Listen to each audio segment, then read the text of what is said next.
உங்க வாழ்க்கையில கடந்ததை பார்க்க கூடாதுங்க. முன்ன நீங்க யாரா வேணா இருந்திருக்கலாம்.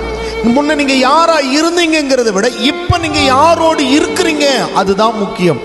வேதத்துல ராகாப், ரூத், தாமார் இவங்களை குறிச்செல்லாம் உலகம் வேற பட்டம் கொடுத்துச்சு.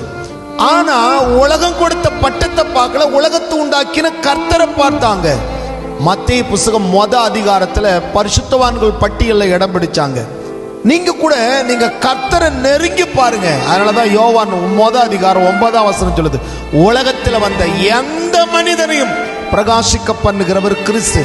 கிறிஸ்துடைய சிந்தை உங்களுக்குள்ள இருந்தா, நீங்க யாரா இருந்தாலும் சரி, நீங்க இயேசு கிறிஸ்துவை ஏற்றுக்கொள்ளும் பொழுது, அவருக்குள் நீங்கள் வேர்விடும் பொழுது, வேதம் சொல்லுது, ஆற்றோரத்தில் நடப்பட்ட நல்ல மரத்தை போல அந்த ஆற்றில் இருந்து ஓடுகிற தண்ணீரை உறிஞ்சி வளர்கிறது போல கிறிஸ்து கல்வாரில சிந்தி ரத்தத்தை சிந்தித்து